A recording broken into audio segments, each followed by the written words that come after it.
Ruby Alvarez always had a plan in life. Her notebook, covered with a floral fabric that she had sewn herself, was her inseparable companion. In it, she wrote everything: monthly goals, necessary purchases, savings for the next trip, and even a list of qualities she looked for in a partner. Methodical, she liked to get up at 6:15 a.m. every day, even on Sundays. "The body doesn't understand weekends," she would say to those who question her. At 30 years old, she worked as a head librarian, a position she achieved through pure competence and organization. Her brown hair was always tied in a low bun, her clothes always ironed the night before, her shoes always clean. And perhaps that is why, when Owen Hayes appeared in her life, it was such a big surprise. Owen was the opposite. At 32 years old, he laughed loudly, told jokes, and was one of those people who seemed to bring contagious energy when they entered a room. His curly hair, always a bit untidy, matched his casual way of dressing. They met in an absolutely ordinary situation, waiting in line at the market at the end of the year. Ruby was holding 2 bottles of wine and checking the list on her cell phone. Owen, behind her, was carrying a loaf of bread, cheese, and a box of cereal. "I think you're doing it wrong," he commented, pointing to her list. Ruby raised her eyebrows, surprised by the intrusion. "What do you mean? If you buy everything on the list, you never have the joy of discovering what you forgot. Half the fun of shopping is going back to the store the next day," he explained with a smile at the corner of his mouth. She rolled her eyes but ended up letting out a discreet smile. When the checkout system crashed, causing a collective wave of complaints, they looked at each other and laughed together, as if they shared a secret. It wasn't love at first sight. It was curiosity. They exchanged phone numbers, and from curiosity, a genuine desire to keep talking was born. They started slowly, a coffee on a Wednesday, a street fair the following Saturday. He liked to joke about everything. She liked to laugh, but only at the good ones. "You're hard to impress," he complained after a joke that hadn't even elicited a smile from her. "And you're good at trying," she replied, looking at him with a tenderness she had never felt before. After 6 months, when Owen kissed her for the first time at her apartment door, Ruby felt something different. It wasn't just attraction, it was as if, somehow, he was a missing piece in the puzzle of her life. A piece she didn't even know she was looking for. They had been together for almost 2 years. They didn't live together but spent almost every weekend in the same apartment. They shared groceries, series, existential crises. They had a light-hearted yet deep relationship. When she missed the bus and cried out of frustration, he would pick her up just to say, "It's a good thing you missed it, otherwise, we wouldn't have seen each other today." And she, who had a methodical temperament, learned from him that sometimes it's okay to leave clothes on the chair for 3 days. Owen worked as an administrative assistant in a commercial building downtown. The company, H+S Consulting, was on the rise, according to him. He spoke enthusiastically about the projects, colleagues, and the demanding yet fair boss. "How was your day?" Ruby would ask every night. "The usual, meetings, phone calls, some boring reports," he replied, always with a tired but satisfied smile. Ruby woke up on a Tuesday that seemed ordinary, yet she felt something different in the air. The sun was peeking through the gaps in the curtains. It was a perfect day to do something special. She picked up the phone and looked at the calendar, nothing special marked. But still, she felt an urge inside her, a desire to do something she had never done before. She glanced at the clock, 8:17 a.m. Owen must have been at work for half an hour by now. She had a day off, a rarity in her routine. Lying there, staring at the ceiling, an idea came to her that made her smile.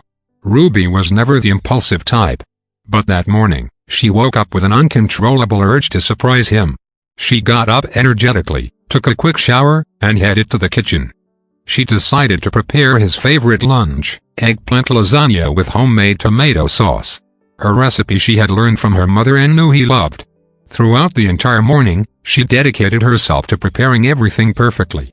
The kitchen, usually immaculate, was now filled with pots, ingredients, and the comforting smell of homemade food. With everything ready, Ruby placed the lasagna in an insulated bag along with a bottle of natural juice and 2 pieces of apple pie she had made over the weekend. She put on a blue blouse that Owen always complimented, applied a discreet lipstick, and left home with a light heart, anticipating the surprise in his eyes.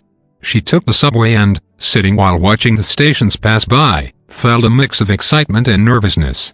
She had never been to his workplace before. She got off 2 stations before the stop where the building was located, preferring to walk a bit under the mild sun of that spring afternoon. The commercial building rose imposingly. Ruby entered the lobby, the insulated bag in one hand, a small bouquet of daisies in the other, bought from a street vendor along the way. "Good morning, I came to visit Owen Hayes from H+S Consulting," she said to the receptionist with a broad smile.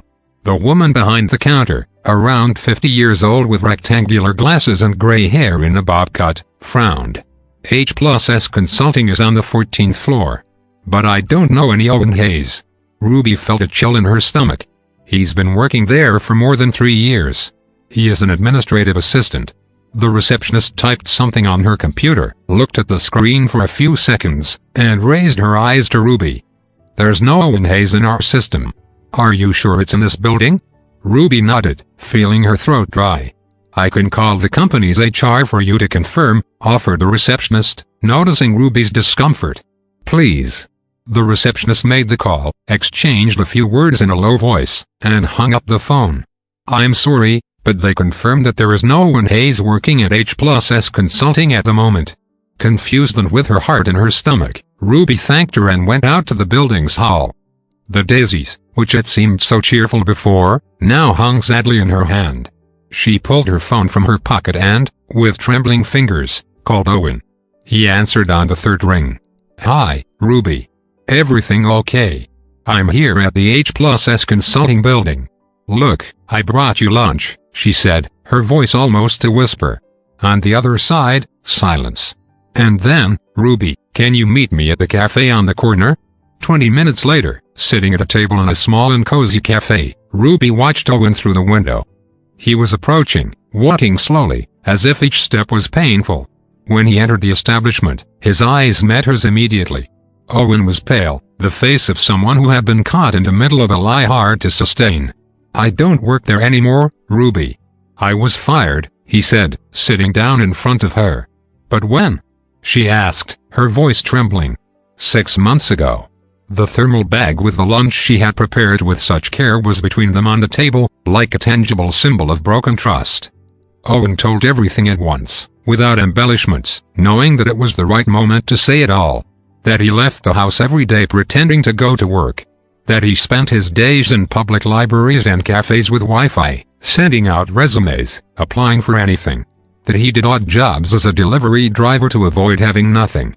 That, deep down, he was trying to get back into the job market, but with less and less hope. "Why didn't you tell me?" Ruby asked, feeling her emotions mix like paint in a glass of water. "I was ashamed, Ruby. Ashamed to say that I failed. To admit that I'm not the successful guy you deserve." Ruby was listening, processing every word. And she was very upset to hear all of it, not because he was unemployed. It was because he hadn't trusted her. She took a deep breath, tried to understand, but couldn't ignore the pain of the broken trust. I think I need some time. I need to think. Ruby, I'm sorry. I was scared." And then he opened up like he never had before. He shared that he came from a family that always valued a good image, where failure was not an option. That all his cousins were successful, suited up, with important positions. And that he, Owen, never really knew what he wanted to be. But he tried. Even when everything inside him screamed that he was insufficient. "When I met you, I fell in love in a way I had never felt before. But then came the fear of not being who you deserved. I felt like a failure, Ruby. And lying was a way to try to keep you by my side. I swore to myself I would be better, for you." The conversation was long, painful, liberating. As Owen spoke, Ruby began to realize something. That man in front of her, with teary eyes and a choked voice, was not just the man who had lied to her. He was also the man who, when she missed an important deadline at work, made a point of reminding her of all the times she succeeded. He was the man who knew her favorite song, and played it on bad days without her needing to ask. "You know what hurts me the most?" she finally asked. "It's not the fact that you're unemployed. It's knowing that you didn't trust me enough to share it. That you thought I would love you less because of it." Owen lowered his eyes, guilt evident in every line of his face. I don't like what you do. I like who you are, Ruby said, feeling the words come straight from her heart. It was the phrase that changed everything. That afternoon, she showed a rare strength of character, the kind you don't see often. In a time when relationships are often based on what a person has, rather than who a person is, she chose to look beyond. But she was also clear, I will only stay if it's genuine. One lie can become two, then three, and then there's no turning back. He understood. And they decided to start over. In the following weeks, they adjusted their routine, organized their finances, and sat together to review his resume. Ruby helped him prepare for interviews, repeating common questions, giving feedback on his responses. You don't need to be perfect, Owen. You just need to be yourself, she would say, holding his hands before each interview. Gradually, he started to believe in himself again. He realized he didn't need to carry the weight of his family's expectations, nor constantly compare himself to others. He just needed someone to be by his side, without demands. Someone who saw his worth beyond his salary or professional position. 3 months after that fateful Tuesday, Owen got a new job. It wasn't the dream position, nor a great salary, but it was honest. It was real. And it had new growth prospects. The night he received the news, they celebrated with a bottle of cheap wine and a pizza, sitting on the floor of her apartment, surrounded by cushions. They laughed like they hadn't in a long time. Do you know what I learned from all of this? He asked, looking at her with an almost palpable intensity. What? That sometimes, what we fear sharing the most is exactly what frees us, when revealed. Ruby smiled, reaching out to touch his face. The trust, which had been shaken, was now being rebuilt, stronger and deeper. And most importantly, he was no longer alone. The lie almost tore them apart. But the truth saved them. Ruby learned that even with all her planning and organization, life had unpredictable ways of unfolding. Owen learned that vulnerability wasn't weakness. Even in tough times, it was the only true path. That night, as Ruby fell asleep in his arms, she thought about the thermal bag that months ago she had taken to the building where Owen never worked, the bag they now used to carry snacks on weekends in the park. A physical reminder that sometimes, it is in the detours from the planned path that we find the most valuable lessons and the deepest connections. Sometimes relationships go through trials, and it's up to each person to handle them in the best and most genuine way possible. For Ruby and Owen, the choice was clear. They chose truth. They chose to grow together. They chose to see beyond appearances and expectations. They chose love, not as a perfect fantasy, but as a real journey with highs and lows, with challenges and lessons. And in the end, that was all that really mattered.